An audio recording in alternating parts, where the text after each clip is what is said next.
Film ഗാരേജിന്റെ ഇന്നത്തെ cinema വാർത്തകളിലേക്ക് ഇവർക്കും സ്വാഗതം. നിവിന്റെ തിയേറ്ററുകളിലെ അടുത്തൊരു നല്ലൊരു തിരിച്ചുവരവ് പ്രതീക്ഷിക്കുന്ന സിനിമയാണല്ലോ ക്രിസ്മസിനെത്തുന്ന സർവമായ.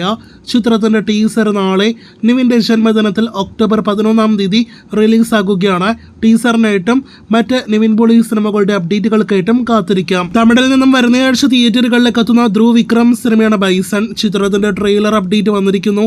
ഒക്ടോബർ 13 സിനിമയുടെ ട്രെയിലർ റിലീസാകും.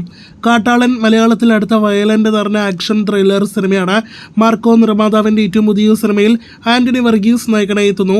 ഇപ്പോൾ തായ്ലൻഡിൽ ഷൂട്ട് നടക്കുന്ന സിനിമയുടെ ഫസ്റ്റ് ലുക്ക് പോസ്റ്റർ നാളെ ഒക്ടോബർ 11 വൈകിട്ട് 5 മണിക്ക് റിലീസാകും എന്നൊരു ഒഫീഷ്യൽ പ്രഖ്യാപനം ഇന്ന് വന്നിരിക്കുകയാണ്. അപ്പോൾ ഫസ്റ്റ് ലുക്കിനായിട്ട് കാത്തിരിക്കാം. വരുന്നയാഴ്ച തിയേറ്ററുകളിലേക്ക് എത്തുന്ന മലയാളം ഇൻവെസ്റ്റിഗേഷൻ ത്രില്ലർ സിനിമയാണ് പാതിരാത്രി. സൗബിൻ, നവ്യ നായർ തുടങ്ങിയവർ അഭിനയിക്കുന്ന സിനിമയുടെ ട്രെയിലർ ഇന്ന് റിലീസായിട്ടുണ്ട്. പുഴു എന്ന സിനിമയുടെ സംവിധായിക റദീനയാണ് സിനിമ സംവിധാനം ചെയ്തിരിക്കുന്നത്.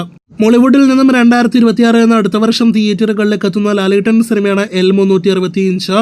ഇപ്പോഴത്തെ സിനിമയുടെ ഷൂട്ടിംഗ്, ഒപ്പം തന്നെ ലൊക്കേഷൻ തുടങ്ങിയ അപ്ഡേറ്റുകൾ വന്നു കഴിഞ്ഞിരിക്കുകയാണ്.